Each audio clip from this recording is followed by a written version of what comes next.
dark and difficult times lie ahead. Soon we must all face the choice between what is right and what is easy.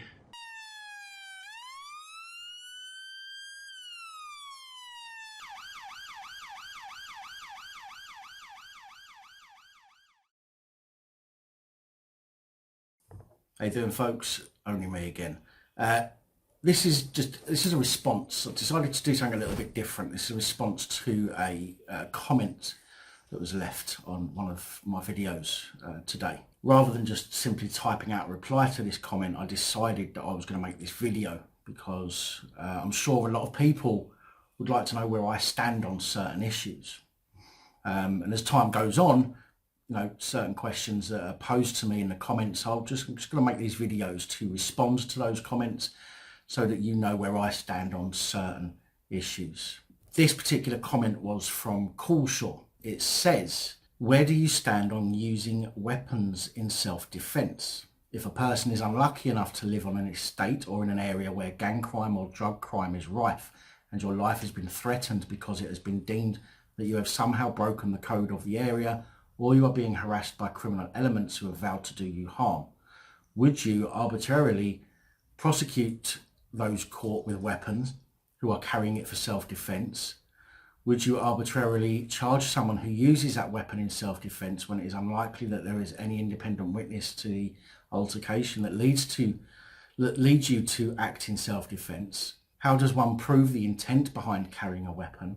Should people just suck up the threats and the intimidation and the violence meted out to them when they are the innocent party? This particular incident was caught on camera, but even so, we do not know the circumstances behind the stabbing. It appears obvious that there was an attempt to do harm. However, do we know what led to that altercation? Do we know that the knife actually belonged to the person doing the stabbing, or whether it had been wrestled from the person being stabbed and used against him in self-defense? Perhaps the stabber's instincts of self-preservation took over and he lost the plot trying to defend his life. There are many dangers in rushing to judgment without knowing full content.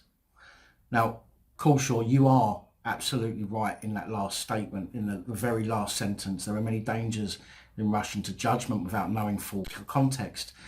And this is why I try to explain to people in many videos that we don't have certain parts of that video, so it's hard to make a judgment overall. We can only make judgments on what we see, and that's another reason why I say to people that you know, if you come across an incident or if you are part of an incident, try and, you know, video right from the very beginning if you can. Now obviously that's not always possible. The guy videoing the incident in Barton Street in Gloucester may have come across this incident as it was already occurring, therefore there may not be any video of what happened prior to what we see in the video. I mean, you can't do this, obviously. If somebody's going to attack you, it's very unlikely they're going to say, well, I'm going to attack you in a minute. You know, get your phone out, get it all set up so we can capture everything from the beginning.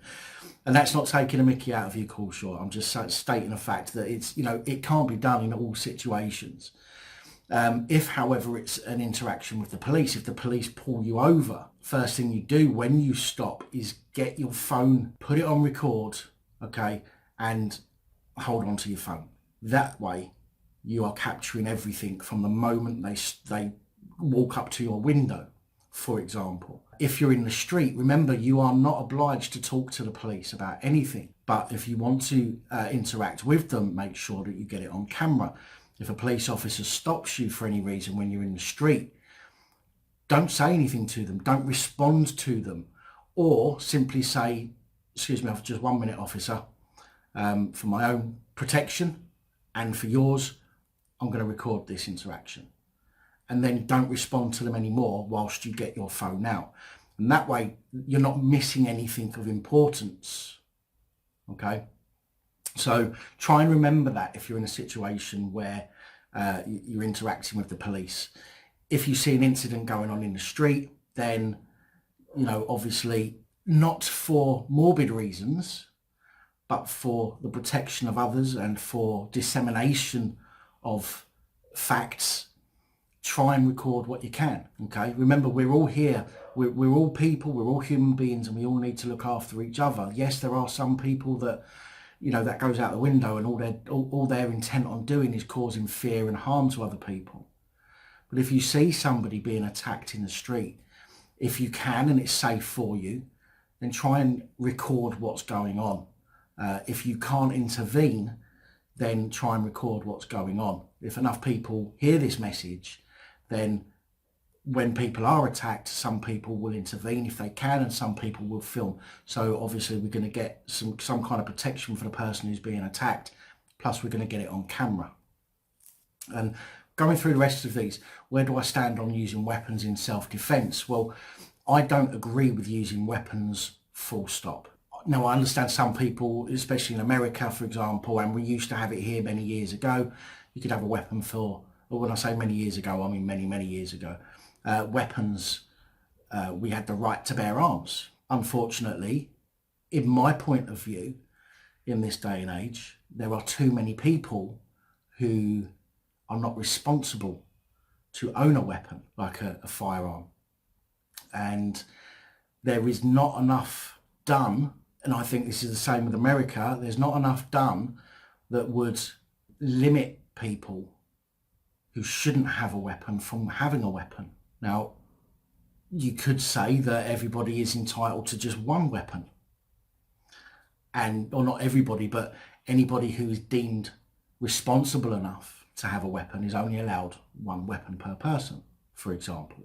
If that person then sells that weapon on, and then they're left with no weapon, that weapon is registered to you. If you then sell that weapon on, you can't transfer ownership of that weapon. So you are still legally responsible for that weapon. So if it then gets used for criminal elements, then you are responsible. And I also think that sentences for people doing such a thing, buying a weapon, selling it on illegally, should be very, very high to prevent people from doing it. Yes, some people will still do it, but it will prevent lots of people from doing it. I personally just don't agree with using weapons myself. I would never like to take somebody's life. If somebody was trying to take my life, then I would do everything that I can at that moment with what is available to protect myself. But owning a weapon, carrying a weapon, in my point of view, shouldn't be allowed. Unless, I mean, knives, nobody needs a knife. Nobody needs to carry a knife around with them, okay? Very, very few instances where you're going to need a blade. A gun, okay? Again, there's literally no real instances where you're going to need a gun. In America, it's slightly different, I understand that. But again, that's because other people have weapons. Many people. I think it should either be no weapons at all for members of the public, and if you're caught with a weapon, then you are dealt with severely, and I mean harsh sentences. Or you can have a weapon, but you're only allowed one weapon, a firearm. You have to have some kind of psychiatric or some kind of mental examination to make sure that you're not, some kind of fucking nutcase, ultimately. And again, I know that's not going to stop everybody that's got mental issues that are intent on doing harm. There are clever people out there, but I think it would limit that. And again, one firearm per person, that is registered to that person. If you want another firearm, you have to take your current firearm back with the registration certificate, and then get a new firearm once you've handed in the original firearm. And I think that will stop people from buying multiple firearms and selling them on, and then saying that they've lost them, for example. So that's where I stand on using weapons in self-defense. Now next, if a person is unlucky enough to live on an estate or in an area where gang crime or drug crime is rife, and your life has been threatened because it has been deemed that you have somehow broken the code of the area, or you are being harassed by criminal elements who have vowed to do you harm, would you arbitrarily prosecute those caught with a weapon who are carrying it for self-defense? Would you arbitrarily charge someone who uses that weapon in self-defense when it is unlikely that there is any independent witness to the altercation that leads to the act that leads you to act in self-defense? I've been in that situation, Callsure. I've been in a situation where I was threatened, I had a knife pulled on me. I was told I was going to get cut into pieces if I didn't do what somebody asked me to do. In fact, the thing that somebody asked me to do was to stab somebody else. They asked me if I would stab somebody and kill them. And I said no. I said, no, I wouldn't. Absolutely not. Then the person who was talking to me came round to my house, pulled a knife out on me and told me that if I wasn't going to do it, then he was going to kill me. So I told him to do it. Now, I'm not trying to be big and hard here. I'm just saying most people that say they're going to do something to you generally won't do it. If I'm going to go and hurt somebody, I'm not going to tell that person that I'm going to go and hurt them. I'm just going to go and do it. So, and I know this isn't the case in all situations, but when somebody threatens you, it normally means that's because they haven't got the balls to do anything else in a lot of cases. But yes, I've been in that situation. I would not use a weapon, or I would not carry a weapon for self-defense. I just don't think that it's a good idea. The weapon can be taken off you and used against you. You could have a red mist moment and do something that you didn't want to do with that weapon, and then ruin your life and countless other people's lives by potentially taking the life of somebody. I think that anybody caught with a weapon, whether it's for self-defense or not, should be dealt with harshly. Again, this is just my opinion. I understand the way that this country is at the moment, but if everybody was, treated fairly and the crimes were punished severely and the police done their job properly, then we could quite easily reduce the amount of people that are carrying weapons. But at the moment, the police and the government are so intent on dealing with other non-issues, really, that, criminal type people are running amok. And unfortunately, as you've seen more recently, more and more people are being stabbed and losing their lives. And here in Liverpool, people are getting shot at. So yes, I would prosecute anybody that is caught carrying a weapon, but it has to be a weapon. I don't agree with the police at the moment wasting time and wasting resources picking somebody up because, for example, they've got a screwdriver in their car.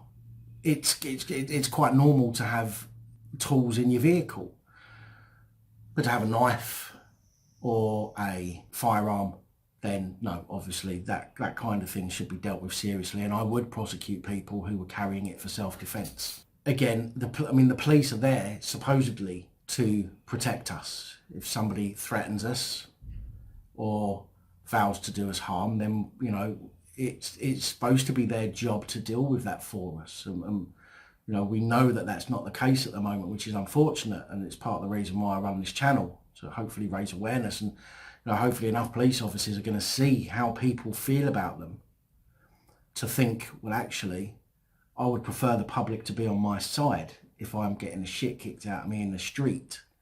Whereas at the moment, it's more likely that people are going to cheer the offender on. Do you know what I mean? I don't want anybody to get hurt or killed. We can't stop it completely, but we can all try and help in some small way to make sure that people that are dishing out the pain and the death can be dealt with, more easily. Would I arbitrarily charge someone who uses that weapon in self-defense when it is unlikely that there is an independent witness to the altercation that leads to the act in self-defense? Again, I don't think anybody should be, nobody should be in a situation where they have to hurt somebody else. I know that kicking somebody or punching somebody can cause death. I understand that. But it's not as likely as stabbing somebody or shooting them. I think that anyone, whether it's self-defense, and I'm talking about carrying a weapon here, okay? I'll explain what I mean after this little bit. I think anybody who uses a weapon in self-defense, whether there are witnesses or not, still needs to be dealt with if that other person, has committed to do them harm.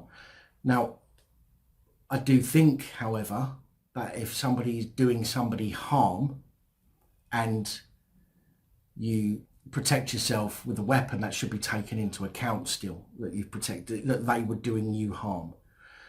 So even if you've got a weapon which does need dealing with, if you are being attacked, then that needs to be taken into account as well. And the punishment then, therefore, maybe should not be as severe. But this is, we're talking about here, out on the streets, people roaming the streets with carrying weapons. If, for example, somebody came to your home and forced entry into your home to do you harm, then I fully commit that anybody should use whatever means possible to protect themselves. Absolutely. Somebody is coming into your personal space to do you harm. You should therefore be able to do whatever is necessary to protect yourself with what's available. You know, if you run to the kitchen and pick a knife up and that person is swinging and punching, or they've got a weapon themselves, and then you kill them, then at the end of the day, they've come into your premises with the intent on doing you harm. You've defended yourself. Okay, so I think if you're in the street, let me clear something up here as well. If you're in the street and somebody attacks you and you pick something up off the street to help you in defending yourself, that is not carrying a weapon. Okay, in my opinion, that would be fine. Okay, from my point of view. So this is where I stand on that. If somebody attacks me in a shopping centre car park, if I could get hold of one of the trolleys and swing it round and crack them in the head, then I'm going to do that, for example. Or if somebody attacks me in the street and there's a broken bottle on the floor, I'll pick that up and I'll use that to protect myself. That's nothing to do with intent. You know, you're protecting yourself, doing whatever is necessary and proportionate at that time.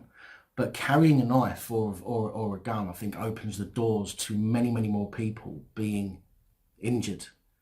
A small argument, for example, any small argument could turn into something much more serious and sinister if somebody pulls a knife out just to try and threaten the other person into backing down. You know, so you get one person pull a knife out and go, look mate, fuck off, I'm going to stab you. And the other person pulls a knife out and says, well, fucking come on in. And now it's just escalated way beyond a normal argument. Do you know what I mean? So that's where I stand in that situation. How does one prove the intent behind carrying a weapon? Well, I think carrying a weapon in itself proves intent. You're intending to use that if you're in a situation that you personally deem necessary to pull that weapon out. So again, therefore, anybody carrying a weapon should be dealt with harshly until there is such processes in place and laws in place that prevent any Tom, Dick and Harry from being able to get their hands on a weapon.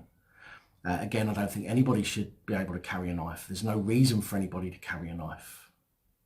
You know, it's different if you job and you're on a job site. That's completely different.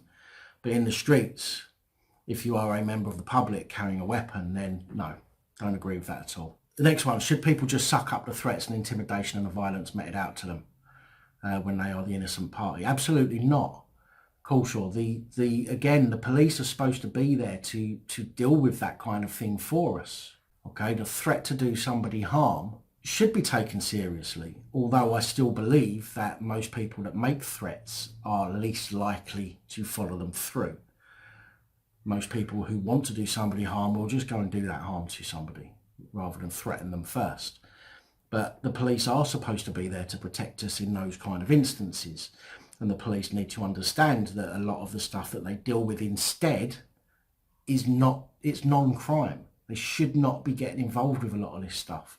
They should concentrate on the stuff that is actually going to affect members of the public. The particular incident was caught on camera, but even so, we do not know the circumstances behind the stabbing. As I said right at the very beginning, yes, you're absolutely right. With a lot of the videos that I put out, I can only go on what is available to see from the video. Therefore, we can only make a judgment on what happens in that time and place. Now, the other thing to remember as well is that when it comes to reasonable force or proportionate force, for example, from anybody, whether it's the police against a suspect or whether it's you against me, for example, proportionate force has to be taken into account.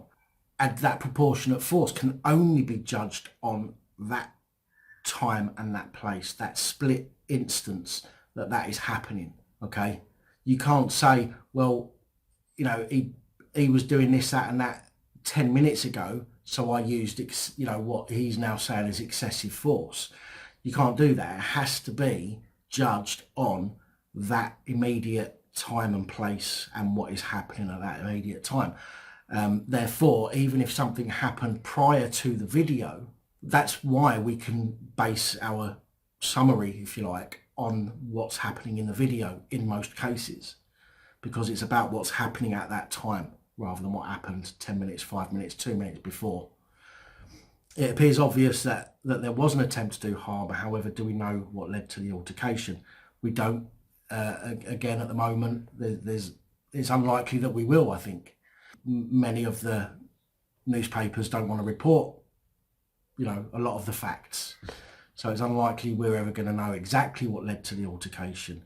But again, in my opinion, you know, no altercation should you know, end with somebody with a huge knife like that.